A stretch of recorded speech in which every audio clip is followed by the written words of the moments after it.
racing is it's life. Anything that happens before or after, it's just waiting.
Hello and welcome everybody back once again to the SFRGT Challenge Round 7. It's the penultimate round of the championship here at Kyalami, and this stream is of course brought to you by SimStaff. SimStaff is on the lookout for dedicated sim racers and sim enthusiasts to join their team. If you're ready to dive into the world of sim racing, apply now and be a part of that excitement. Head on to the link in the description and tell them that SFRGT sent you. Thank you everyone in advance for that. First off, how's everyone doing tonight? Hope everyone's had a lovely evening, afternoon, or morning, wherever you are in this fine world. I'm Mike Nause in the booth, and joined with me tonight is none other than Carson Kass. Carson, welcome. Thank you very much, Mike. Happy to be here, and one of my favorite personal tracks, Kyalami. Going to be an absolutely barnstormer of a race tonight. I'm looking forward to it myself. We have 2.8 miles ahead of us from a track founded all the way back in 1961. They used to race Formula One here. Obviously, not anymore. Safety regulations not quite up to par, but that's not the case for GT racing, or I think motorbikes as well. It's super historical track, famous to all, and we're going to be setting that history alight here tonight. Potential championship win is on the line for Lucas Costa as he leads the way by, well, a pretty solid margin. I think about 100 points, just about. There's 75 points is the difference between Lucas Costa and Marcos Vinicius. Mohamed in third place at 227. It's possible for him to dethrone Marcos Vinicius. It's going to be quite a bit of work, though, with 2 rounds left in the championship, Carson. Yeah, Lucas Costa's been dominating all throughout the series, and last week was no different. That driver, very, very fast at Suzuka last week, and the Brazilian is more than on pace to put this away. And we mentioned, I think last week, he only has to really show up to one of these races and win, and I think he should clinch. Yeah, it is going to be quite a it's been quite the season, I think, for that Brazilian driver.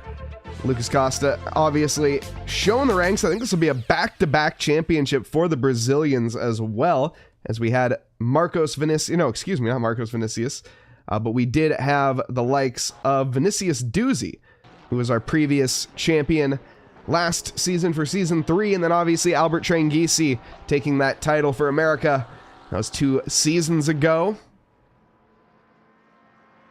Yeah, quite long ago, but as we jump into qualifying, yeah, we're at Kyalami, and my favorite part about Kyalami has to be the names of the turns. There's Mineshaft, Cheetah, Sunset, Barbecue, which I don't think is how you say that, then The Kink, Crowthorn, and the Crocodiles are probably my favorite turns in this section, but it is an absolutely wonderful track with, I guess, turn names that are just as good.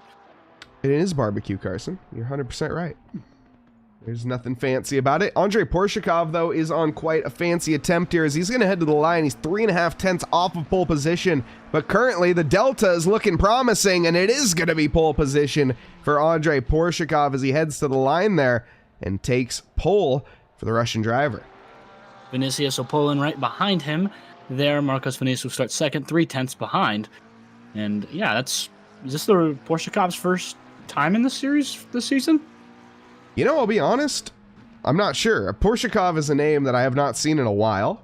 Very familiar. Has raced in some Trackalicious championships as well, and is a very fast driver, as he's showing here at the beginning, is dethroning Marcos Vinicius. Rocky Rocco here, not able to have him much here. He's going to go back to pit lane and try again.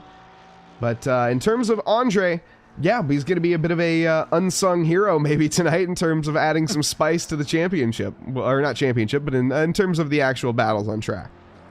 Yeah, it's hard to win a championship with 2 races left, especially against a guy like Lucas Costa, who's won almost every race. But yeah, Porshakov, definitely going to be a rival to watch for Lucas Costa as we watch here. And Rocky Rocco, pretty good rebound from Suzuka, where he's sitting pretty in 5th right now. Yeah, absolutely. It is. It's been a bit of a rough month for Rocky Rocco, so seeing him out there and in that dominant form is great. He's got some competition, though, behind with Hargan very tight on his tail. It's going to be about 30 thousandths just about separating the two, so he's got some work here if he wants to hang on to that P5 with 6.5 minutes left here in quali. Yeah, it's just going to come down to where your setup is, if you can find a way to get a lap in. And Lucas Costa barely keeping it on track there. That's one of those sections that we're in right now. Double yellow cars off to the side. I believe that is Gravel in the gravel there. But we're going to watch Lucas Costa on board now. This is a very fast section of turns that is super technical. And Lucas Costa, you can watch that wheel bounce left and right as he tries to keep that car under control. It is a absolute one heck of a ride wrangling the octopus through these turns. Absolutely. Turned in a little bit too early there into the first S, which kind of caused him to have a little moment of counter steer. He corrected it, though. The Delta is still looking strong here, and obviously he used all of the track in that one corner. That is, well, he paid for this track, therefore he's going to use it all, and that is how you maximize your minimum speed. You use all of the available tarmac. Goes wide there again, does the same. Now through one of the most infamous corners, Cheetah. That inside curb can send you into the stratosphere if you're not careful. One corner left to go, down into second gear for the final corner as he heads on to the start-finish straight. A little bit loose there as he exits Ingwe, but comes to the line here, and that is going to be P2.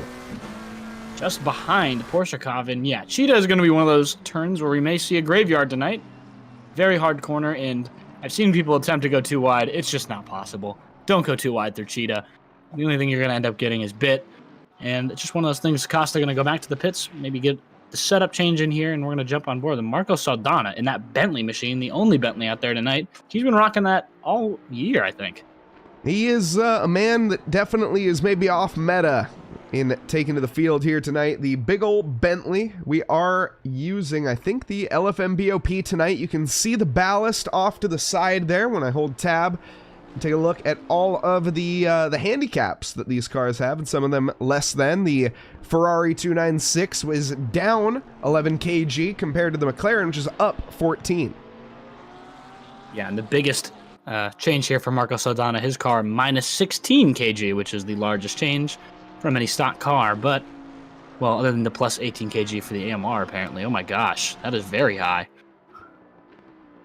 Apparently the Aston Martin's pretty good here, I guess. Fair enough. I wouldn't have guessed that, but Andrei Porshakov, he's taken back to the circuit and is currently, I think, improving, about even, actually, with his Delta, and he just invalidates there on the exit of Cheetah. He's going to have to try again. Yeah, he'll have more time, luckily, for him, but it's going to come down to those little sections, and if you can get those small improvements, and with how good Costa and Porshakov seem to be tonight, it's going to come down to those tiny little margins in qualifying, and we've got a pretty interesting format tonight. Before we reach our penultimate, the races keep getting longer and longer. How about you tell us a little bit about that format, Mike? Yeah, it's going to be a 60-minute race here tonight, and in terms of the rest of the details in pitting, I tell you what, why don't you tell us about it, because I don't have my notes up. Like, I'm not going to lie, I also don't have my notes up. So Carson, you can't put me on the spot like that and not have the information, man. But I do have it now. 60 minutes, 1 full hour with a mandatory pit stop. Fuel only, and tires are optional.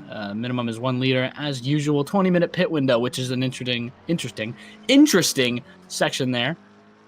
Drivers must pit within their pit window. I'm not sure when that starts, but around 7, we'll be introducing that.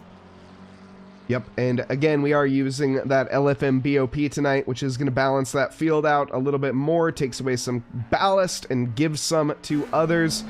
As we pop on board here, this is what it's like for Albert Tranghese behind the wheel of the McLaren Evo 2. He's currently 6.5 tenths down. Our previous Season 2 champion is taken to the field here in the Vesta Sport through the S's, takes a second stab at it there. Nice and clean though, good rotation through the second part, onto the throttle early. Now approaching the top of the hill here, the highest elevation point of the track through Leocal. A little bit loose is an understatement. He has to short shift down to first for traction, and that is going to be a good 3 tenths burnt away. Still has a lot of time to improve. He's only 3 thousandths down from the car ahead, so he can still make this work and move up into 4th past Joe Bandera, but he has to be perfect through this section here. And he'll gain a few tenths through this little turn here. He's going to hit Cheetah real fast, real dangerous. Off to the side, he's going to keep it on track. Last turn, breaks right past the 50. He'll hit the line. We'll see if he can improve. Tranghese about 3 tenths up. That should potentially put him on right behind the podium, and it will. It'll put him on podium. A couple thousandths ahead of Vinicius. Now the question is, does Vinicius have a response? He's going to begin his lap now. Has one more attempt at this, or actually, excuse me, no, this is going to be his final attempt. He needs to keep it between the mayo and the mustard for the next 2.8 miles, 4.5 kilometers for an international. Yeah, pretty interesting through the times here. He's the fastest Sector 1 of anybody, and it's by about a tenth. Porsche best Sector 2 and Costa best Sector 3. It looks like a lot of drivers have different skill levels in the rest of this track, but it's not a big margin, obviously. These drivers are all super close in times, and most of that delta difference comes in Sector 2 and Sector 3, where they're only losing out on each other by just a couple tenths. Very tight margins, as always. These guys on the limit here. We can see just the gap, 5 thousandths of a second, 5 milliseconds between Albert Tranghese and Marcos Vinicius at the current moment. Marcos is down 2 tenths, though, and he's halfway through his lap. He's under threat here. Joe Bandera improving on his time. We'll have to see him cross the line momentarily. He'll hit the line and be just behind Vinicius. Lost it in the final turn, it looks like, and Bandera will stay behind Vinicius, which will be delight for the Ferrari driver here, but I'm sure he's not paying too much attention to that right now. Oh, and Marcos Vinicius goes deep, and his attempt is thwarted. That's the end of qualifying there, and the next driver to the line is Albert Tranghese. He is not going to improve either, but he doesn't, well, he does need to, but is going to retain that podium for now. Can Evilazio Silva? No, Evilazio's back in the pits. Joel Bandera is looking like the only one that could potentially put a wrench into this equation here. Yeah, it looks like Costa and Porsche are untouchable. Costa on his final lap, but up, or rather down 2 tenths on his previous lap. He'll have to find the best Sector 3 in Kyalami history if he wants to get ahead here. But Costa going to hit the line, and yeah, that's a full second slower. He clearly knows where he's at. And Bandera will be behind these 2 drivers. Getting stuck in traffic there, unfortunate. That's not a way that you want to end your qualifying, but that's also one of the important things is you got to find that clean air like Joel Bandera here. He's found that gap on track where it's comfortable to get a lap in without being impeded. That is one of the talents that needs to be had, spatial awareness, and unfortunately, Lucas Costa there, Lucas Costa not able to capitalize. And that also, Joel Bandera deep, and he is going to call it there. Yeah, that's rough. Joe Bandera only needed a slight improvement to get into 4th, but you make those positions up in the race. Qualifying is important, but in about an hour, it'll seem way, way, way less important. Absolutely. So we have a brief little wait here for the session to transfer over before we get on in and meet our drivers. We got 20 drivers ahead of us here tonight on this 2.8 mile circuit. It's founded back in 1961, located in Kyalami, South Africa, with 15 corners, 9 to the left and 6 to the right, and 25 meters of elevation, or 78 feet, give or take a third of a football field, if you want to call it that, a little bit less. And the straight here is about 3,600 feet, so about 1 kilometer, give or take, a little over a kilometer. Yeah, and I wanted to go point something out really quickly. So the GT3 lap record, by the way, is Matt Campbell in a Porsche 911 GT3R. It's 1 minute, 42 seconds, and 21 thousandths. And the top 3 have all beat that. So just to put in perspective how that kind of goes, or rather the top 2 have beat that. No, it's a lot more than that. I'm not quite sure.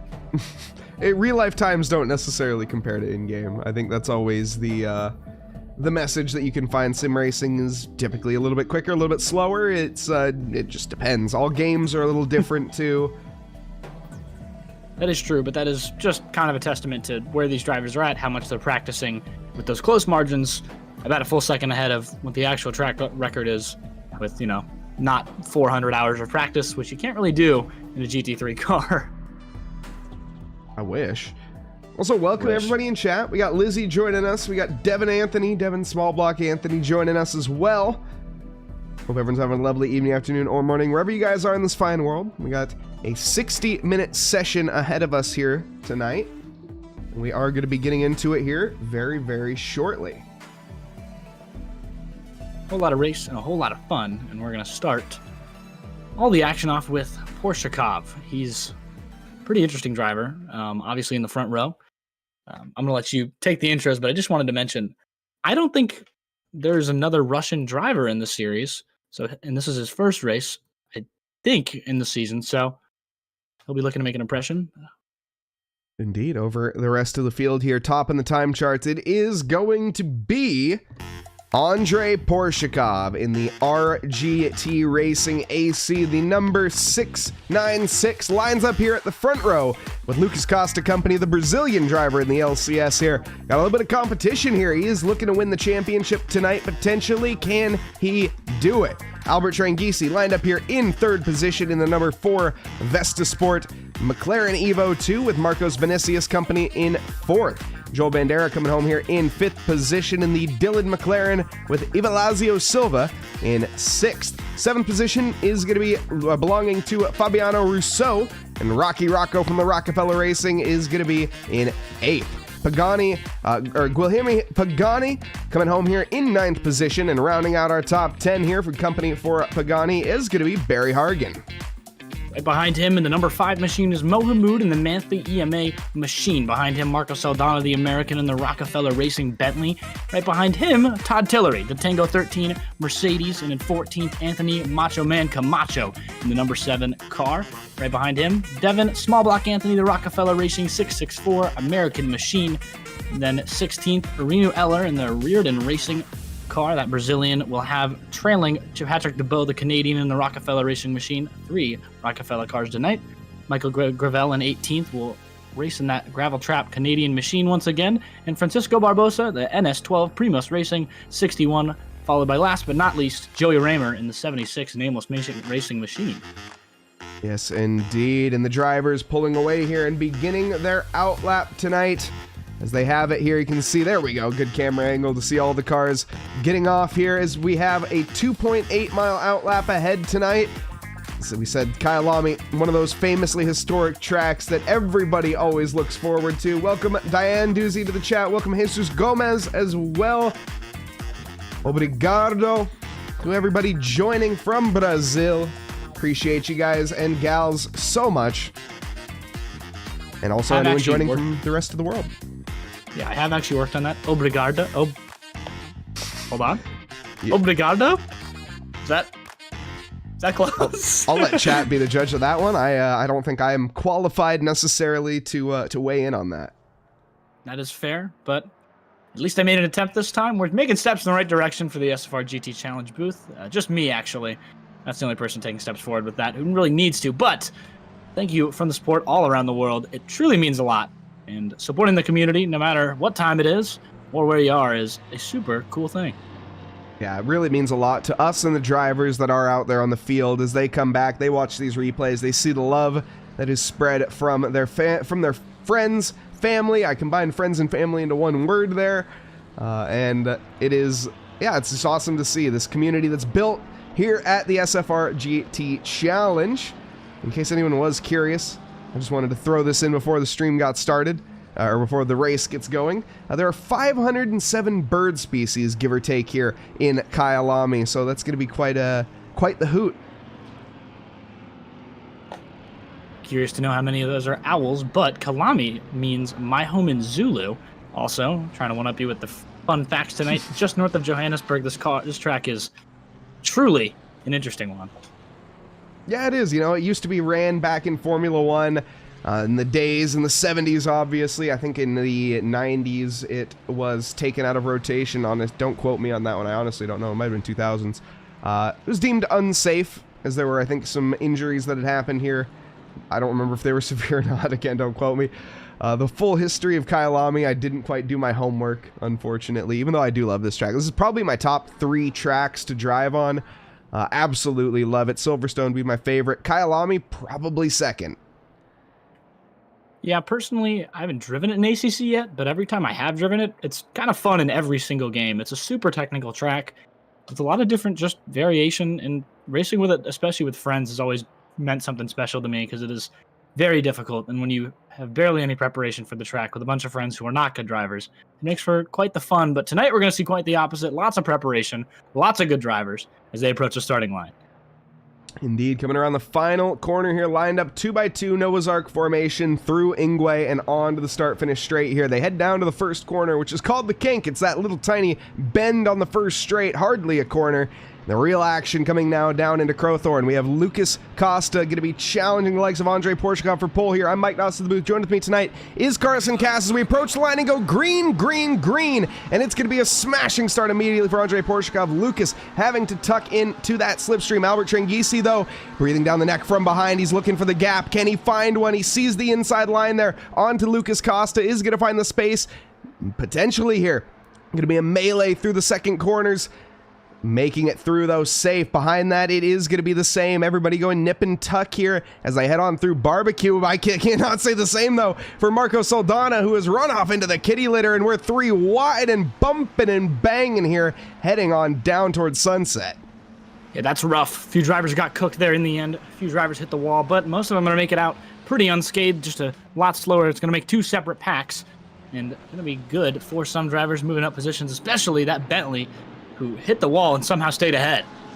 This is a terrifying field here to be in the midst of, side by side for multiple corners as anyone tries to find room through the S's. It's going to be absolutely crucial to go 1-1 as it is not going to be optimal for anyone around you in terms of lap time as there's melee up front here. Lucas Costa's plummeting. Yeah, Costa was a little bit deep into a turn, couldn't find his way back on track, but went from 5th to 3rd in a few moments, which tells you all you need to know. Costa extremely fast and already hawking down the rear bumper of Trengisi, but Porshikov ahead, just kind of disappearing while the 2 cars behind him fight. And that is exactly what Porshikov was trying to draw up here tonight. Albert Trengisi, the previous champion, showing his mettle and why he is going to be sticking it to presumably the new champion for SFR Season 4. It is not quite confirmed just yet, though mathematically it's going to be tough to make that, not happen. I think Costa would have to finish below top 5, and that's going to be pretty rare for a driver like him. So unless you see an accident tonight, just know that that's pretty much expected. But Trengisi, a little bit deep into that corner, a bit of a better line from Costa. He'll be all over the bumper in this next technical section.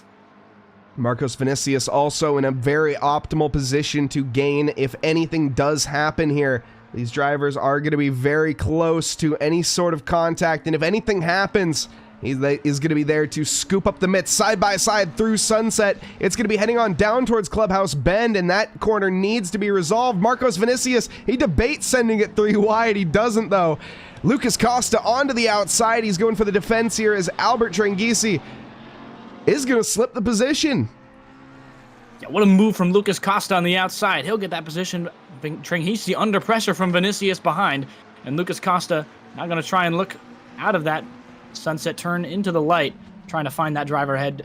Porshikov is just running away with it, and Costa needs to catch up, even though with 57 minutes, the last thing you want to do is put a massive gap out. And during all that chaos, the 78 car, unfortunately, went into a wall and out. That's Russo in the pits already. That's a shame. Hate to end the night that early on, but hey, you know, always next race. And actually, you know what? He's going to be back out on track, and that's what you love to see. Come back out, get that checkered flag. Needs to be careful, though, because he will have these front markers approaching him relatively quickly in a few laps. That could throw a wrench into this equation for these drivers. Yeah, it looked like some minor damage. Well, not minor damage, some more moderate damage he picked up in that lap 1 incident where they went 5 wide through a corner, half of them in the dirt. It can be a little bit rough here, but the front markers now looking to make themselves on an island. It's now a long snake with Porshakov leading by about a couple seconds. That's deep for Albert Tranghese and immediately comes under threat from Marcos Vinicius heading up towards barbecue here. He's looking to the inside, but he's going to be a bit too far back to make anything happen, though Albert Tranghese's deep. He's all over the place here and struggling to keep control that it seems of that McLaren. Yeah, Vinicius behind didn't even do too well through that corner, just not as bad as Tranghese, and now he's got Bandera all over his bumper. McLaren is just absolutely dominating this race, and if Bandera passes, it'll be a top 4 all of the British manufacturer. And we got so many cheers in chat for Lucas and some in Portuguese as well. You love to see it. Let's hear it, chat. Welcome, everybody. We got Anderson Silva joining us here tonight. We got Gabriel joining us. Welcome, welcome.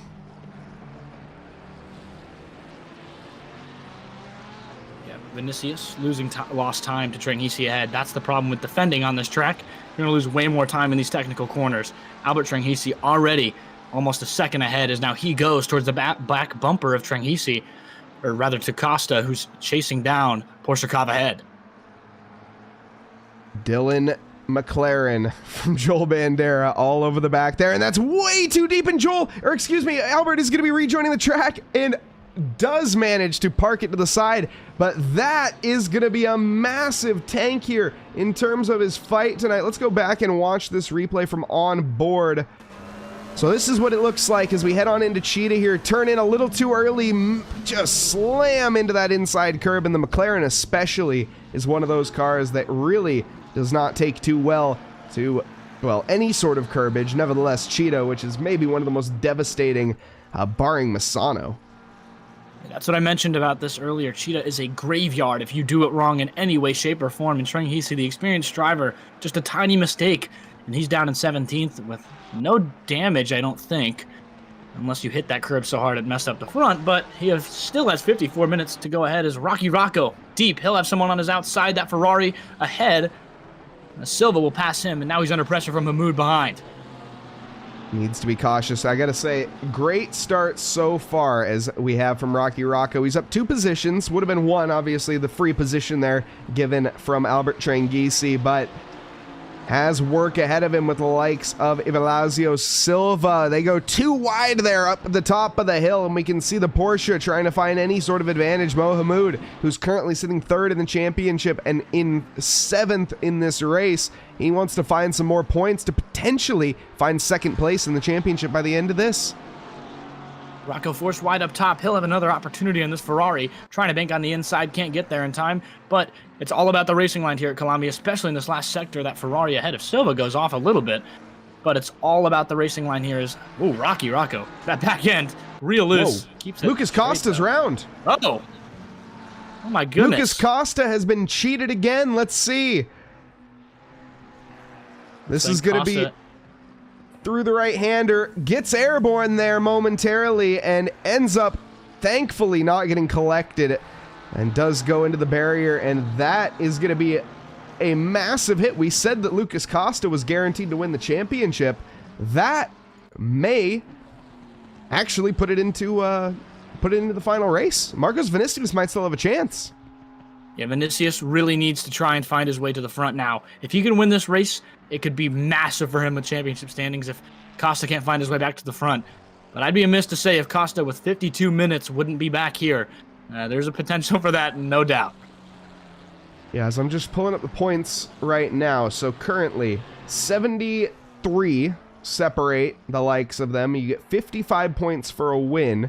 And as of right now, if the checkered flag were to fall, where is Costa? 17th. 17th would gain him 9 points. So that would set the difference to an unreachable margin. Lucas Costa's won the championship, I think.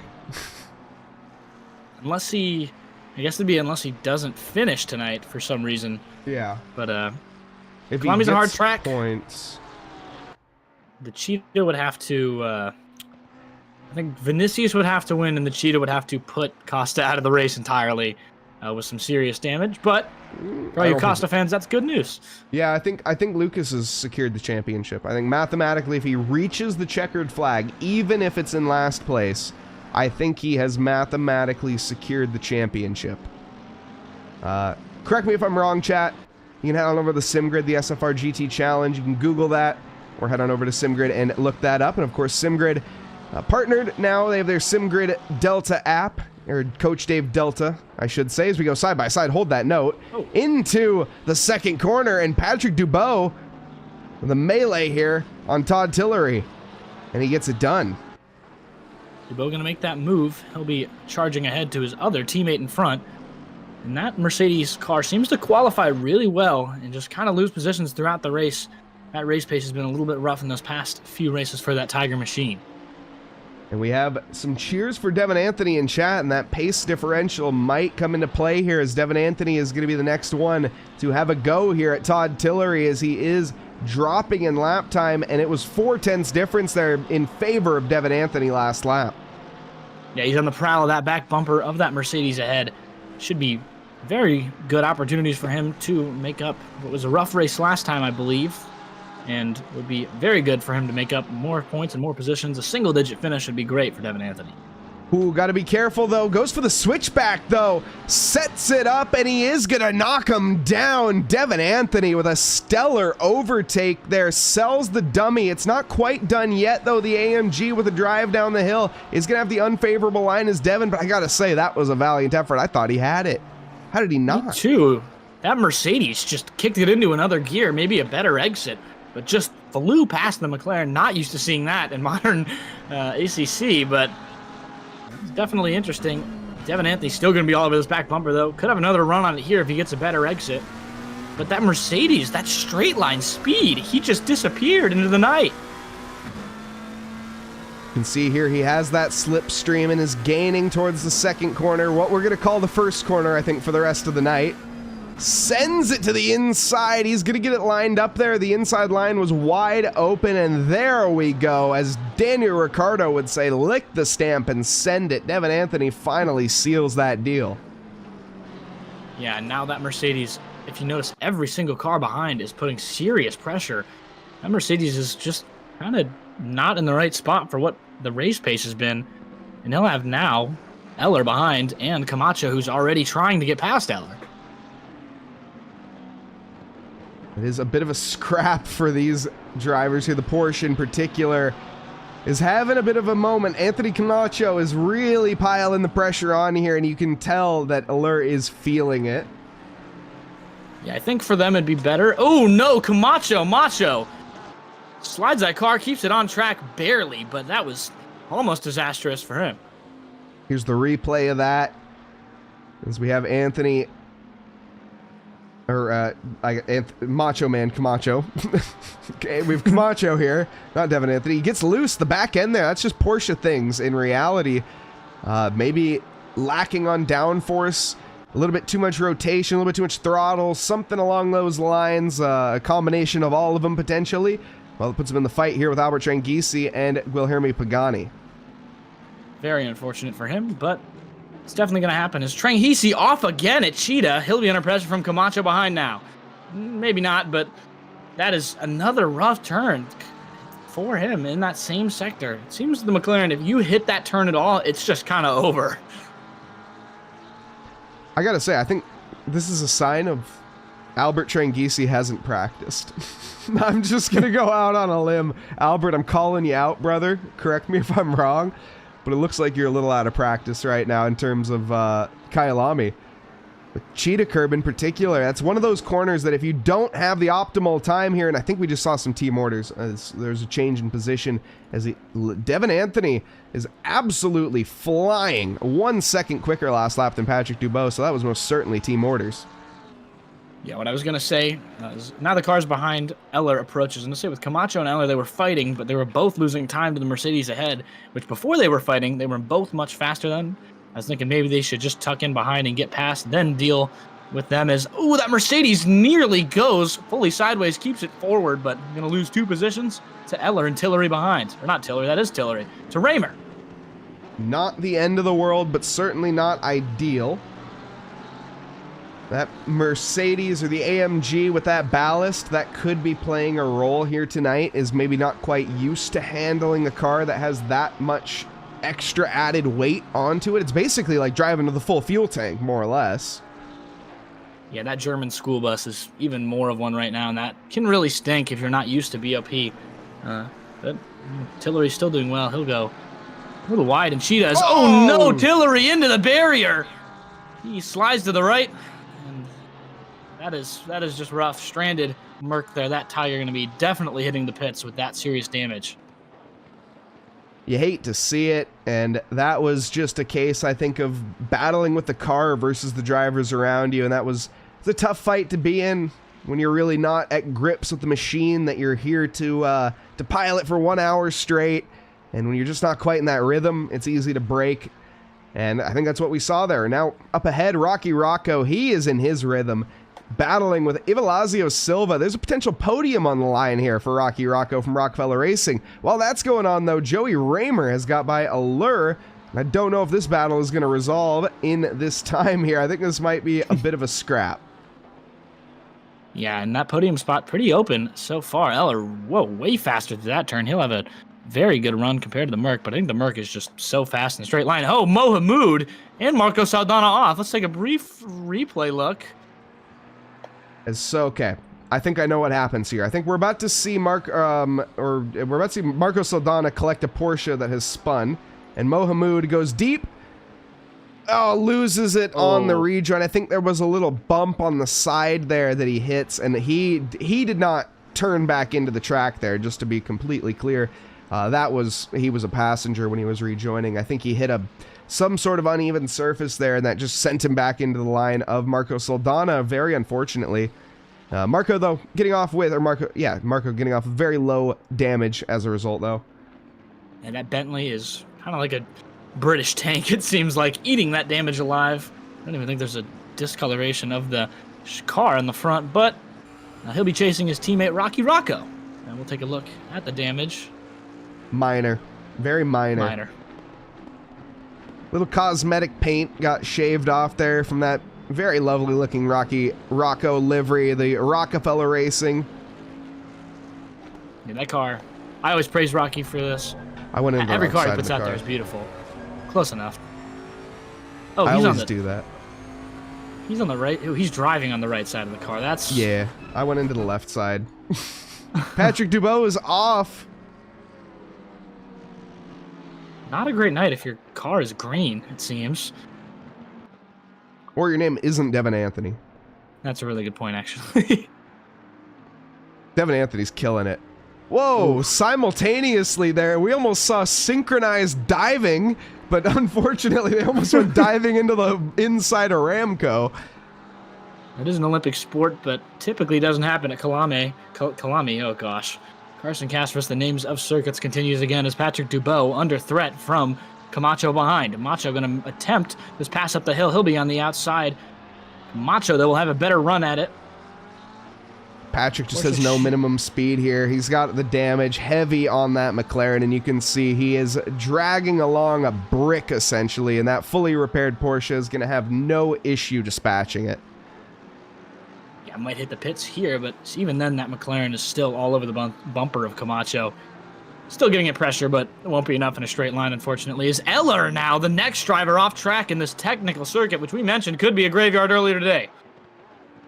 Let's see here. Through Crocodiles is going to be nice and tidy, but here heading into Cheetah, I predict a little bit of curb usage, and that might be an understatement.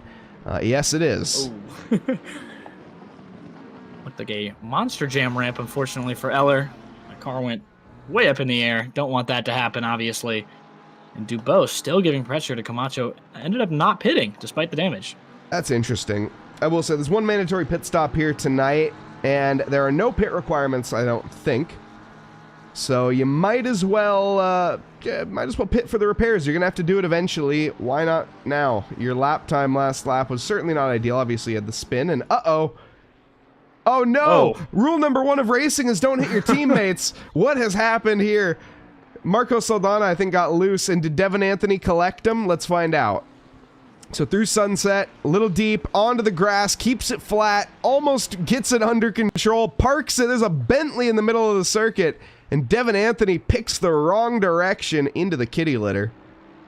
That's real rough, Devin Anthony. Good race so far, but still 40 minutes. Could definitely recover this, and I don't know if I'm missing something. Where's Lucas? He crashed earlier. Oh. Yeah, but like... We only have 19 drivers. He disconnected. Yeah. Wait a second. You have 20 drivers still, I think. Mathematically, the championship's not over, everybody. Okay, that was not what I thought. That was the one result that he could not afford if he wanted to guarantee himself the championship. So that's an interesting decision from Lucas Costa. He can still rejoin if he would like and manage to finish enough laps, I think, which I would advise if I was him. Yeah, but the other driver who's got the chance up in second, Vinicius, is putting up faster laps than Porshakov. He's slowly narrowing that gap. It was 5 seconds. Now it's down to 3.7.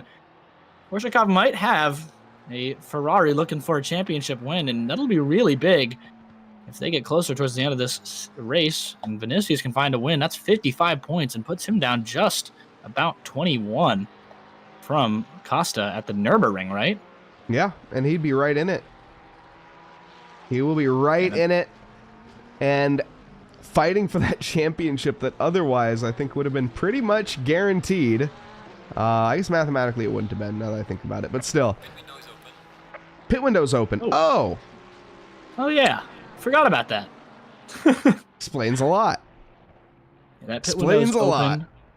Yeah, that does make a whole lot more sense. Eller, goodbye 100-yard line marker. He stays on track, though. Fabio Russo, go ahead.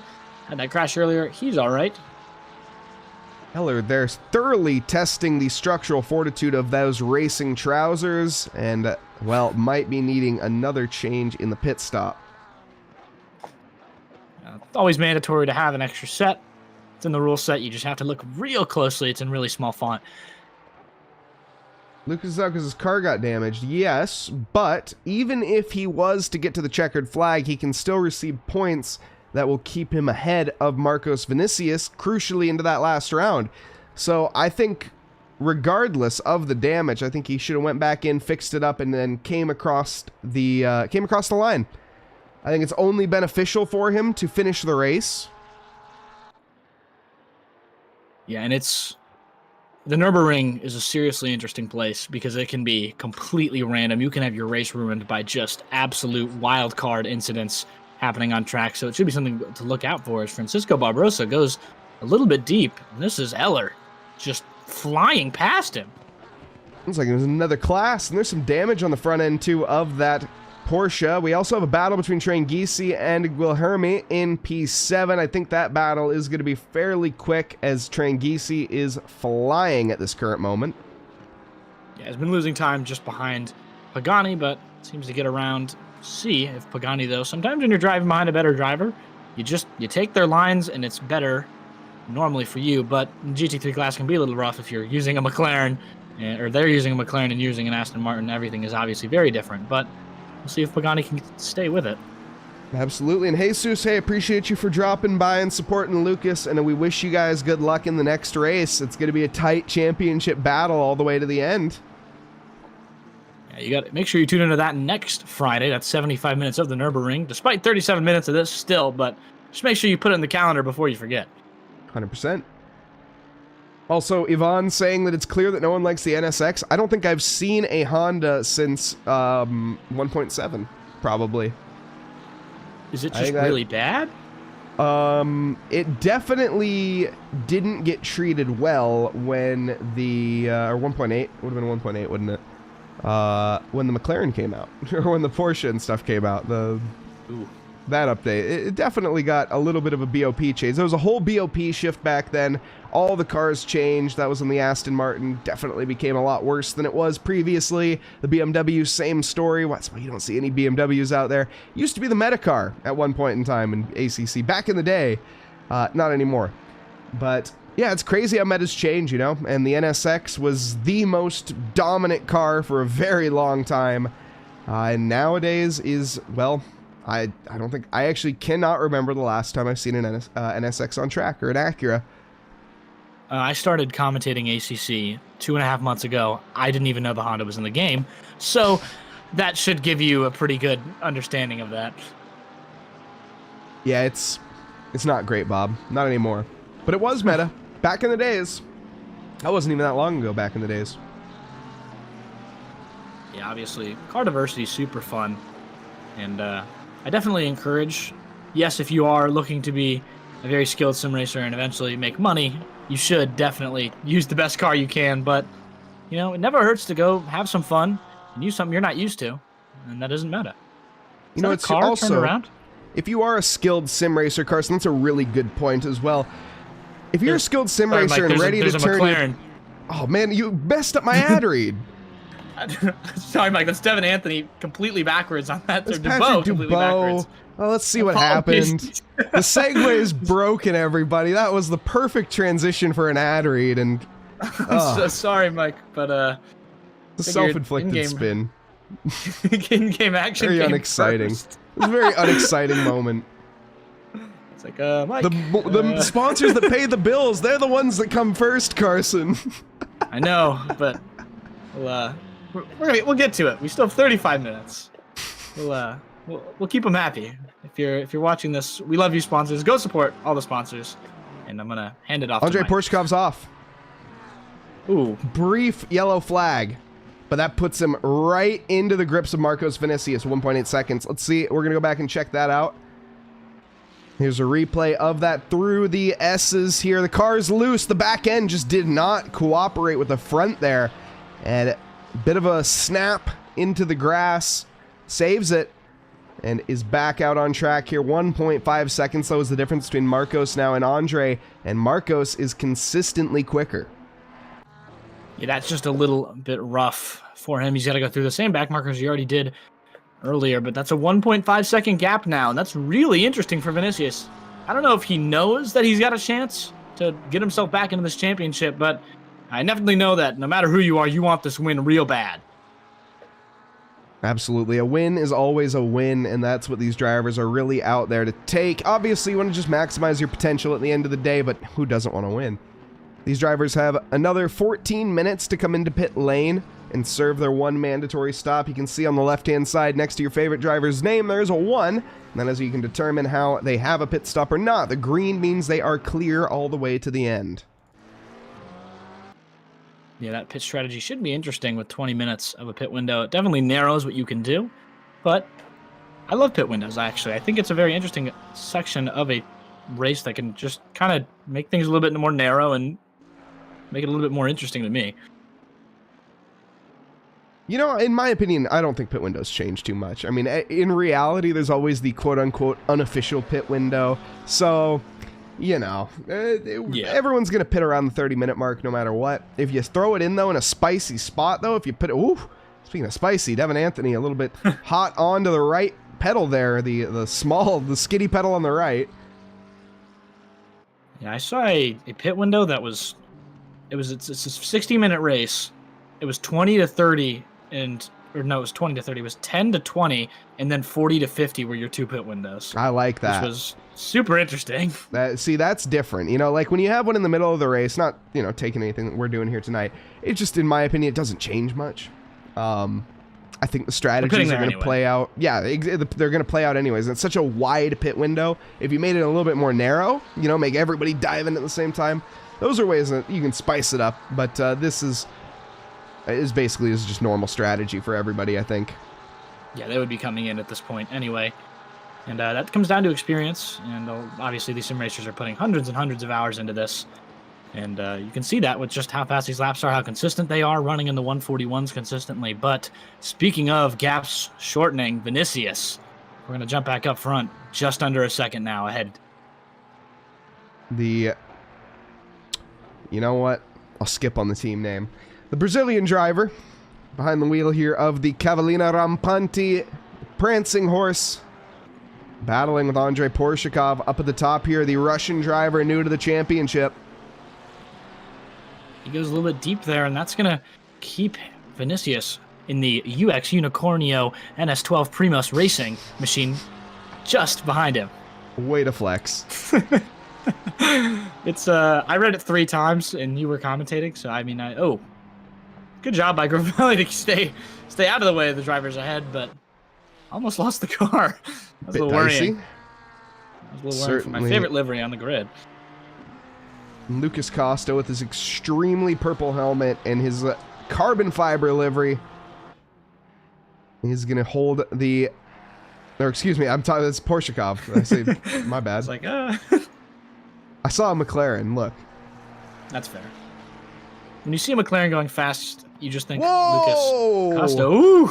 Marcos Vinicius is a little bit later onto the brakes. I think someone practiced their pit entry a little bit more than the other one. This is a strategy that boggles my mind a little bit here. I am really shocked that they are pitting at the same time. I expected them to go opposites of each other, but no.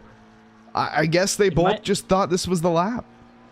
It may have just been not coordinated at all. I don't know if Vinicius was following, or maybe he is following and he thinks that he can get out ahead. Ooh. Joe Bandera, temporary leader, hasn't pit yet. Slides that car, but he keeps it straight. But maybe it might just be a Vinicius, like, I know I can beat you and I want to beat you type deal. I very well could be, honestly. It wouldn't surprise me. They come out, though, here, and Andrei Porshakov's out immediately. 7.2 second stop, and they are battling with Pagani currently. Marcos Vinicius is still stationary. Ooh. Looks like Vinicius went for a different strategy. New tires, I would guess. That's going to be interesting. Yeah, definitely wanted to pit earlier than him with that setup going, but that's kind of rough for him. Pit at the right time. I just don't know if it's going to make a difference. We'll see. Let's see. I mean, lap times will tell all here. Is Andrei Porshakov 2:04? Wait, no, 1:41. That did not sound right in my head. 1:41.8 is his quickest lap, but I do not think that is what he's going to be lapping. We'll see at the end of this lap what it's going to be and what that benchmarker is for Marcos. But, well, we really have a monkey wrench thrown into the equation. That is super interesting with how it's going to go, but you have 29 minutes. And it's just going to sort of come down to luck combined with can Porshakov keep it on track. He's had a serious struggle with it. And he already was struggling with keeping the car on track, and he didn't take new tires. Yeah, I mean, we're seeing most drivers opt to not take tires. In a 60-minute race, that makes the most sense to me. Just personally, I think taking tires is useful starting at the 60-minute mark. It depends on the track, and Kyalami is not one of those tracks that necessarily is going to destroy your tires. It is not a low wear track, but it's not necessarily like Suzuka. It's not like, what's another very grindy on your tires track? Bathurst not so much, because Bathurst you got time to cool. Hungaroring is another good example of your tires are going to be cooking by the end. Yeah, Hungaroring not so much here. Yeah, the Hungaroring is a crock pot of tires. It is seriously a difficult one to manage your tires properly, and you don't get a lot of cooldown time. You're just kind of always turning. Yeah, exactly. Took the words right out of my mouth. That's exactly what I was going to say. It is a track where you're more or less always making an adjustment to the steering wheel. You're always correcting something. You're always thinking. There's never any downtime, and Kyalami, you get some brief downtime. That 1 kilometer straight, which is, well, 1 kilometer not so straight, if you want to call it that. Yeah, I mean, the Hungaroring is just sort of, it's super interesting because it's just sort of keeping the car forward, and Porshakov really struggling with grip here. Was about a full second ahead of Pagani and just lost the car again. And Vinicius, he's not careful, will be all over his back bumper in no time. But for now, he's got Pagani there. Well, I wouldn't say no time.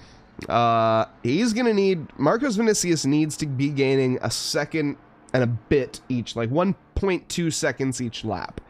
is my maths as of this current moment with the guy. Actually, no, it's more than that. It's a lot more than that.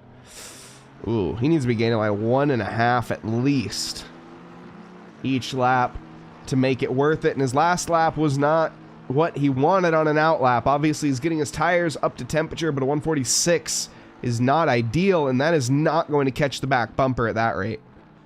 I wouldn't count out Pagani putting some pressure on him and making Porshakov lose time, but I also wouldn't count out Porshakov making a mistake. That car has not stayed 100% on the track the past 4 laps combined.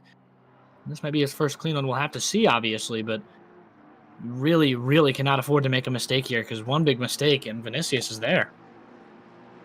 Yeah, the other thing is Pagani here, he does need to pit at some point, so they are battling for position, sort of.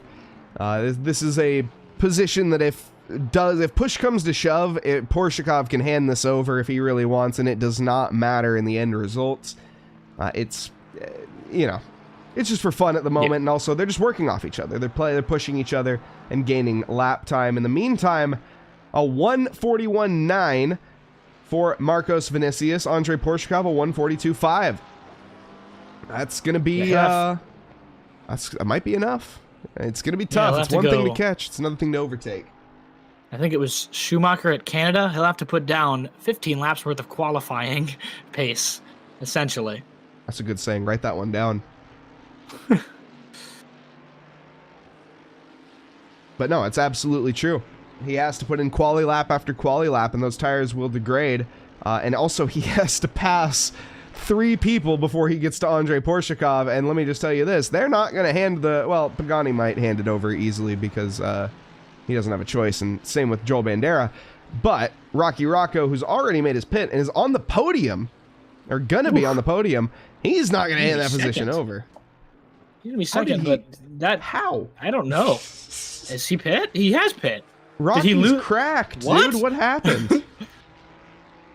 Rocky Rocco from Rockefeller Racing. It turns out that guy is just him. He'll go past the pit lane. He'll be in second. And that is an 8-second gap to Raymer behind. Not even Vinicius. Vinicius really close now to Raymer. I'm comparatively to where he was. Very questioning the strategy of Marcos Vinicius, if he meant to do that or not. It just doesn't seem ideal, and it really isn't working out for him, I don't think. The lap times aren't, they're mathematically enough, but, you know, we don't really drive here. I mean, you can solve all these equations that you want on paper, but we don't drive on paper. We drive on the actual tarmac, and, well, he can't get by Joey Raymer right now. I wouldn't fully say that. He was 3 seconds behind Raymer. This is the first closest he's been to that back bumper all night. But yeah, I mean, he's going to have, when you take a curb like that, you're going to have a rough time catching up to Raymer, who can eat curbs, take a little bit of better line than you in certain areas. But Kyalami curbs are really not forgiving no matter what car you're in. It'll be super interesting to see if he can get around in time as those pair try and catch Rocco and Dubo. Facing the camera again.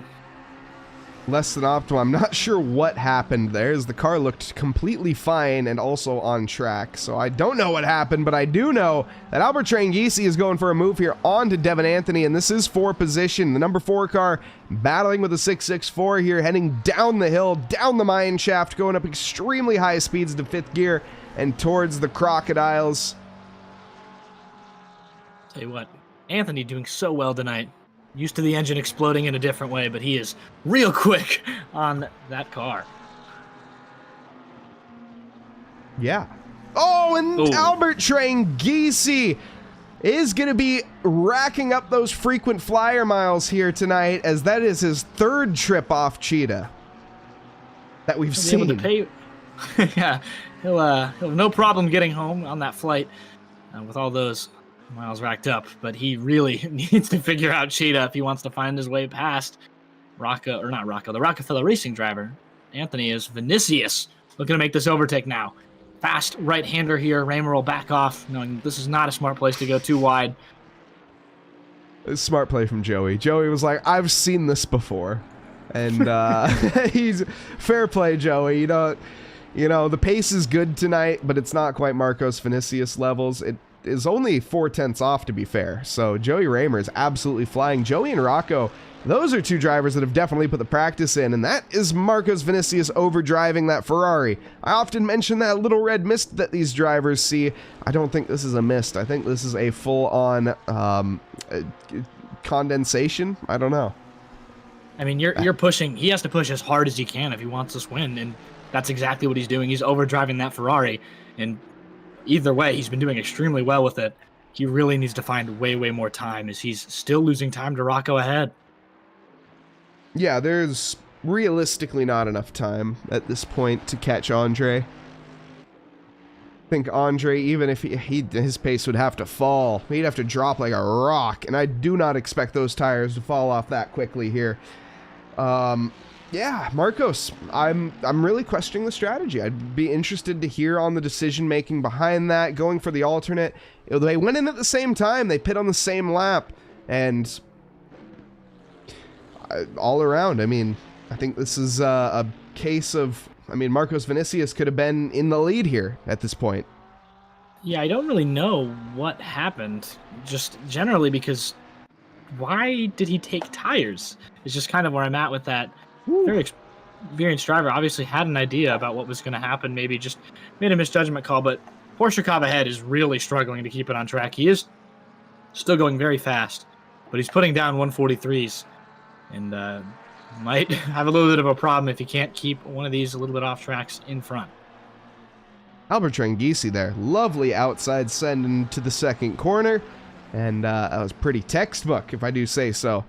Albert's been struggling tonight, but the tenacity, the lion instinct that he had at one point, obviously back in Season 2, that won him that championship, it's still there. If he participated in all the rounds, he would have been right up there with the likes of Lucas Costa in terms of points and in terms of track position as well, I would imagine. Obviously, both of those drivers struggling tonight. Albert Trangisi not quite struggling as much as Lucas is our only DNF here tonight. Yeah, I seriously wonder, next season could be a lot of fun if Porsche, Rocco, Vinicius, and Costa all come back. It could be a really cool championship with a lot more contention than there was this time around. Still, the middle of this championship is fairly undecided. Allure is only, or Pagani, I should say, excuse me, is only 10 points off of Joel Bandera. Joel is 27 points behind Mo Hamoud. And looking at it here tonight, where is Mo? He's down in P17. Yeah, he had that car hit the wall, I believe, in, I don't know why I almost called it Camel. Cheetah. It's anything but slow.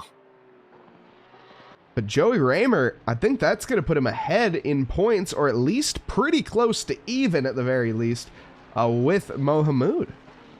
Yeah, that royal blue Mercedes is looking pretty on times and on track, good livery and good times overall.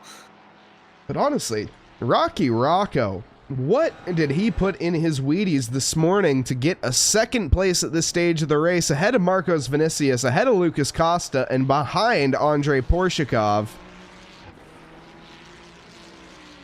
Yeah, I'm going to go ahead and just say Rocky Rocco is that guy. And normal Wheaties, just Rocky Rocco. Never give up. Yeah, he might have a little bit towards the end of this race of a Vinicius problem behind. That gap is very quickly being eliminated. It was 9 seconds. It's now almost just under the 6-second mark. It's Fabio Russo looks to the outside of Gravel. Thinks about it there. Is that a broken car flag? Just so. It's just that they don't have one. Oh. Mike Gravelli deep into the gravel. The gravel trap racing is going to be, well, not where, well, maybe ideally where he wants to be. I don't know. Side by side, though, as Fabiano Rousseau cuts to the inside there. And I'll be honest, I don't know if there was much Mike Gravelli could have done. Let's pick another camera angle real quick and catch that replay. But I will say this. We'll see. The Ferrari looked like it turned in my opinion. Let's take a look, though, from the Helicam. This will give us a much better interpretation, and I stand by my decision. Yep, standing with you, too. Oh, gosh. That Ferrari, good avoidance there. flew around the outside. Probably would have applied a little bit more brakes seeing that, but I kept that car ahead, and Silva will be ahead of both those drivers in 11th. 2 positions for him, but not good for the other 2 drivers, but they only lose 1 position each. Yeah, unfortunate there from Mike Gravelle as he's streaming over on YouTube. If you guys are curious, you can see his reaction there, I'd imagine, as that was probably not the most thrilled reaction. Just gonna go out on a limb. I probably wouldn't have had either. Yeah, Gravelle, always in this championship, has had some rough races, but gotta applaud how he's been here every single week and is doing better every single week. Currently running 13th, pretty good finish for how he's just come back throughout the year after a rough few starts. 100%. Started in P16, got us 18th and a 17th, then 13th, 10th, 13th, finding his home here in the mid-pack at this stage, and looking to maybe even push that up in the next season, maybe the upper mid-pack. Maybe even further. You never know. Yeah, it would be a really, really cool sight to see someone like him just moving up, and you love to see improvement. Sim racers are working to improve, work very hard, and a lot of different types of sim racers all around the world.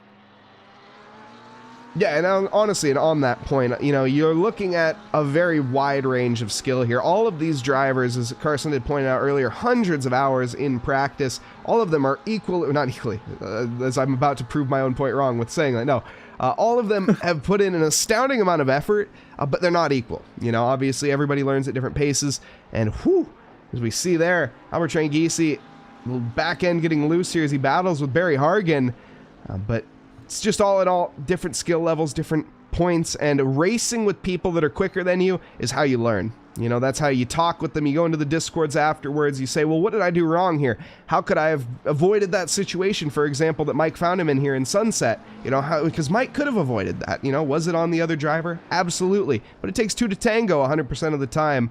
And here we go. Speaking of, lining up the overtake into Sunset Bend, and, well, Barry Hargan didn't fight that too hard.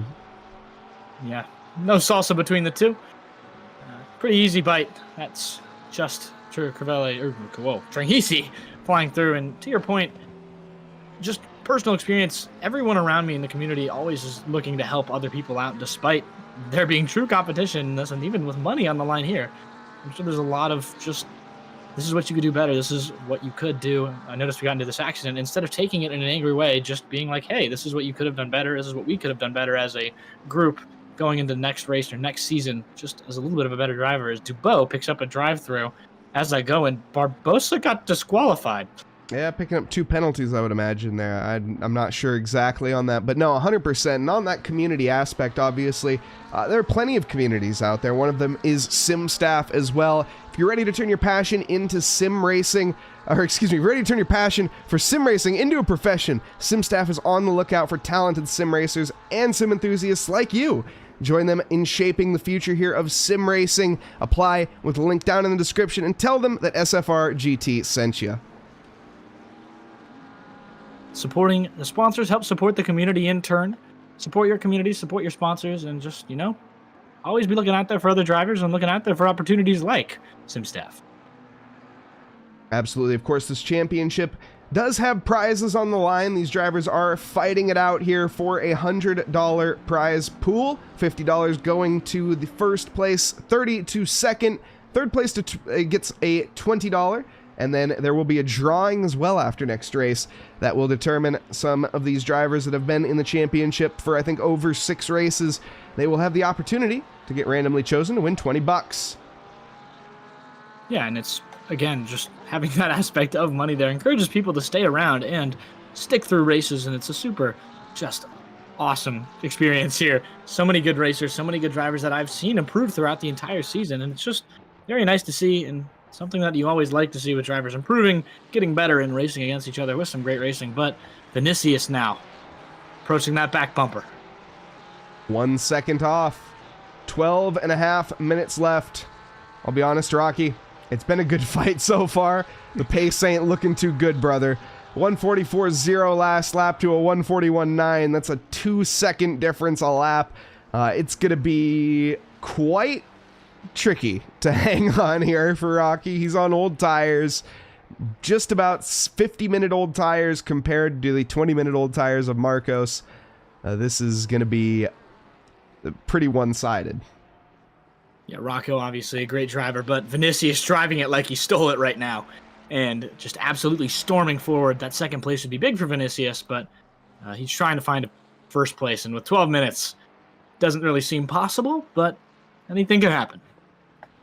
Yeah, I'd take another error from Andre and a much bigger one, obviously. He made one mistake earlier in the S's here where he had a bit of a snap of oversteer, and he'd need more than a snap of oversteer to get the to lose that P1, even to come under threat. 22 seconds is the gap currently, so he can afford a couple errors. Marcos can't. He's going to need to be very calculated and calm on this overtake and not rush it. You have 11 and a half minutes to make this overtake happen. You don't need to make it in the next corner. Just take your time and get it done because, unfortunately, I mean, the lead isn't gone. As you said, anything can happen in racing, and it normally does. But, you got to be realistic at a certain point and drive within your limits. Absolutely, and I'm sure Porshakov, very good driver. Obviously, you see at the top of the field by about 20 seconds ahead of this pack. Doesn't need much to know that knows that he's okay and does not really need to push, but as I say that, he actually almost crashed. Either way, Rocky Rocco trying to fend off Vinicius on that right side of Rocco. They'll head into turn 2, technically, basically turn 1 of that hairpin. He lifted. Vinicius will go out. He's going to lift knowing that Vinicius is a man on a mission. He heard it. We heard it there. We were on board there with Rocky's rear wing, and you could hear him lift off the throttle well before he reached the braking zone. And fair play to Rocky there. Know your battles. Pick your battles. Why waste a bunch of time to Joey Raymer behind, who's 7 seconds, as that position is on? Joey Raymer is going to be fighting tooth and nail for that podium, and so is Rocky. He's not going to give that position up easily. Yeah, that fight. Rocky Rocco lost half a second to Raymer behind, so we'll see if Raymer can make it ahead, but he does have Joe Bandera on his rear bumper now. This is not a recipe to gain time. Battling with another driver is only going to cost you tenths, and right now, every tenth matters towards Rocky Rocco, as he's about 8 seconds, well, now 7 seconds up the road with 10 minutes left. It's one thing to catch, it's another thing to overtake, and they have a back marker between them. Now, that shouldn't be too much of an issue. I think that's a lure, and they are going to get out of the way very quickly. Yeah, last thing you want to do is ruin someone else's race in that section. But Bandera going to look for that outside line as he heads into the hairpin before Cheetah goes for the switchback right through Raymer. Didn't see it coming. Joel Bandera as they make contact. Ooh. Barely keeps it forward. Oh Joel my gosh, is that was so lucky right now. Oh my goodness. Turn in there? Oh yeah. Okay. I was looking 2 places. Just wanted to make sure. Oh, that was a good overtake. Like Silva. Oh no, Silva just picked up a stop and go 30. A lot of penalties tonight, and I think practice your pit entries. Maybe I'm not sure what that was from. I don't know either. Shouldn't be entering the pit lane at this point. The pit window's not open. As Joel Bandera's loose there, but I got to say, Joel with a stellar overtake. That was an incredible effort. He had it done, but he moved over a little bit early, and he is lucky that he didn't get pitched right into the barrier there. I think that Joey may have lifted, and that saved Joel's life. That was super touch and go. That could have been race ending for Joel, and he'll look back at the replay there and say, wow, that was close. He didn't mean to do that. That wasn't intentional by any stretch of the imagination, purely on accident, but wow, that was close. When you look up pit maneuver, the first sentence is a formula for a pit maneuver is the first sentence, and that was it right there. Yes. And obviously not intentional from either driver, but Joel Bandera almost went around, and that would have been a very hard South African wall that McLaren would have smashed into. Yeah, it would have unfortunately been Joel's fault, but it would have cost it to himself. But we don't live in that reality. We're in reality here right now, and not the alternate one that we're talking about. And Joey Raymer has been passed by Joel Bandera safely, mostly. Yeah, mostly. Uh-oh. Oh. Patrick got cheated. What happened? Oh. He hit the curb at Cheetah. Oh, you said cheated, and I was like, He got cheated. I get it. I just figured it out. And you've said it about 6 times. Just got it. I eventually got it. I kept saying Pagani. Bit. Oof. He's coming for this back bumper of Devin Anthony now.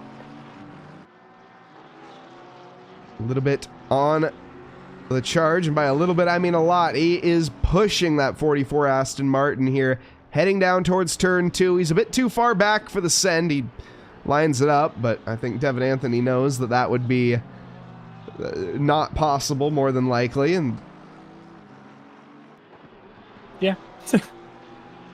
That's a fair statement. Anthony, though, still going to be under pressure as he hits this more technical session. The Aston Martin will be right behind, and obviously should not go too wide into this corner, but he will have an opportunity right after to make a pretty good overtake. Pagani, see if he sticks to this back bumper, and he'll go wide. Pagani's driving at like 110% right now. He needs to dial it back. I'm really worried of a collision between these two, I gotta say. I'm constantly here on the edge of my seat because every corner I just see Pagani eking ever closer to that back bumper of Devin Anthony, and you can see he is pushing like a madman.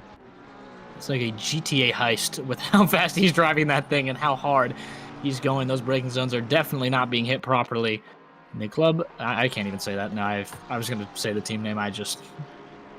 Guilherme Pagani. That is a very fast driver, and has been very fast all day. I believe he got involved in an incident. Correct? There's a little bit of damage on Pagani, it looks like. So yeah, more than likely, but I don't quite remember it. Nato Flo joining us. Welcome, cheering on the fellow SOT driver of Fabiano Rousseau. Yeah, if I'm Devin Anthony here, I might just I just gotta let him by. I don't want to give up the position, but obviously Pagani is driving this really hard, and he's gonna have an opportunity to go around. He should go around either way. But Anthony gonna keep the defense nobly, and hopefully not to his detriment. Pagani on the outside. He'll have the better entry. Anthony will have the better exit, but Pagani will have the inside once again. As Anthony loses it, he'll lose the position. Too tight of a line there for Devin, a little too much steering angle, and that is the result. He drops that position. Pagani takes the racing line and firmly seals the deal, and honestly, I think Devin should breathe a slight sigh of relief. At least I am. Nothing against Pagani. Again, he's on a mission right now, and there is going to be Mike Gravelle joining his native people in the gravel trap. Yeah, that's rough. I mean, he'll be still chasing, obviously. Definitely doesn't want to give up any position. Eller hasn't pit yet, by the way. I'm not sure why he'd never pitted, but maybe he doesn't know, because he did pit for damage. You do need to pit in the pit window to get rid of your manual stop, correct? Yeah, he's pit twice, actually. I'm not sure. I wonder if that's an ACC glitch. Very curious. Maybe. Oh, might have pit during the non-pit window. That's the only or other if you thing pitted during the pit window and didn't take any fuel, because you needed fuel. Yeah. That's actually very plausible, now that you mention it. That might be the case. Oh, well, that'll be a rough, I think, 60-second penalty, is it?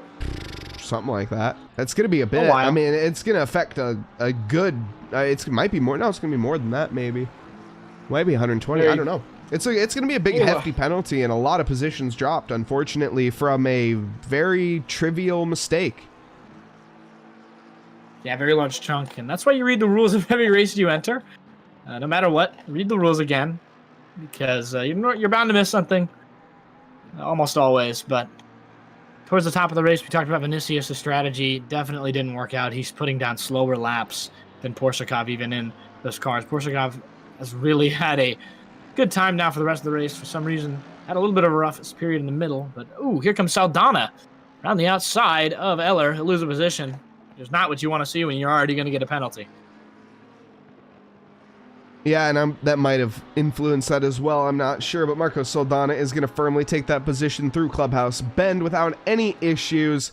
And yeah, Marcos Vinicius, the strategy not paying off at all for the driver. Don't get me wrong, I respect the alternate choice. I just don't agree with the strategy that was chosen. I think he maybe should have pit a lap later. To be completely honest, I think he should have went for the alternate strategy. Who am I to say? I'm just a commentator.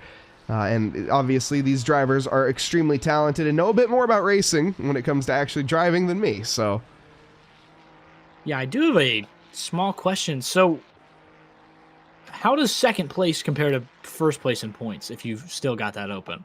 Well, if you are curious, for anyone that is curious, you can head on over to the SFRGT sim grid, but I will enlighten you. In that first position, we'll get 55 points, and there's a 6-point differential to second, 49 points, then 44, 40, so on and so forth. The increment is actually not consistent at all, so it's kind of just, you gotta look. There's no formula to it. So that's 6, excuse me, gosh, I just hiccuped twice.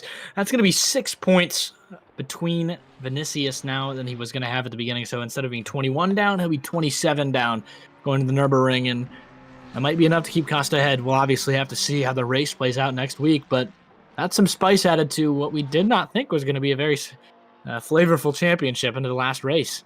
No, I didn't expect there to be any sort of battle for the lead here, and it looks like it's going to be opened wide up for Marcos Vinicius, and he is going to have a golden opportunity to take the championship. And that's going to be exciting. That'll be next week, of course. The track that we'll be on is going to be the Nürburgring. And the leader has begun their final lap. Andrei Porshikov here will bring us home for the next 2.8 miles. Yeah, Vinicius definitely going to be getting off tonight and early morning tomorrow, probably on the Nürburgring. Immediately, it's a very long track. The last thing you're going to do is not come prepared to that with the championship on the line. That's a difference of $10 and a whole lot of pride. Yeah, the pride is really the championship winning thing, obviously. That's what everybody wants, is the bragging rights, the trophy, the pride. The money comes secondary, let's be real. All these drivers are out here for passion, the love of driving. Money certainly doesn't hurt. Yeah, I was going to say, the $30 certainly makes a nice meal right after. Feast like a king. One burger from Five Guys. A nice cheap bottle of champagne.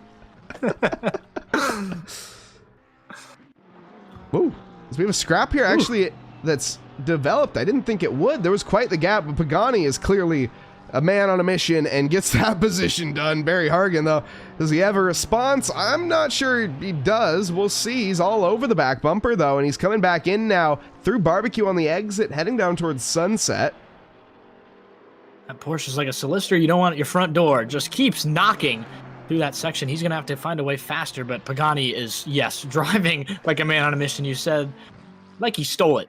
That is very, very much how he's been going. That car has been, I've never seen someone so aggressive, but Porshikov, he'll finish his first race of the SFRGT Friday Series in first place.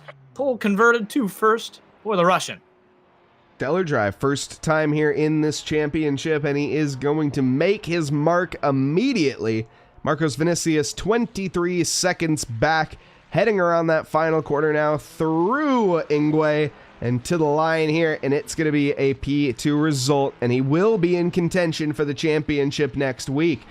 Rocky Rocco from the Rockefeller Racing flashes the headlights to the line and is going to be absolutely exuberant with that. That is an incredible result for Rocky. Podium finish for the Rockefeller Racing captain. He is definitely elated. Saw those flashes of the headlights there briefly. Joel Bandera comes home in fifth. Joey Raymer, a sixth position there for the AMG as he battles, pretty much is going to battle to the line, actually. He might, his race is not over yet. Wait, hold on. Yeah. This is for position, but on a... Ooh. No, hang on here. No, this is for position. Oh. Yeah. Huh? No, maybe. Flash of the headlights? I think it's over. Oh, the race was over. Raymer, okay. Yeah, Raymer finished, but actually Bandera got fourth. I think you messed that up. You put everybody down in position there. Raymer got fourth. Oh, man. Dang. Bandera got fourth. Raymer got fifth. Tranghisi sixth. I don't know what just happened there, but they were flashing their headlights like I thought it was a bad overtake. I think they were just congratulating each other. I think so, too, yeah. Andrei Porshikov, though, takes the victory here tonight on the South African soil. And, of course, moving on next week, that is going to be the finals. Nürburgring, 75 minutes on April 19th. Add it to your calendar. It's going to be the same time that we have here tonight at about 8:45 Eastern Standard Time, or Eastern Daylight Time, and about 5:45 Pacific. As it stands, though, Here in the booth, I've been Mike Nause, Carson Kass, joining me tonight with an excellent performance as always. Thank you, Carson. Thank you very much, Mike, for having me. And on that note, we are going to be ending it. SimStaff, again, thank you very much for sponsoring the stream. SimStaff is hiring and they want you. Whether you're a seasoned sim racer or just starting out, here's your chance to dive into the racing industry. Apply now and kickstart your journey with SimStaff. Head to the link in the description and sign up and tell them that SFRGT sent you. But as it stands, I hope everyone has a lovely evening, afternoon, or morning, wherever you are in this fine world. Thank you, and good night.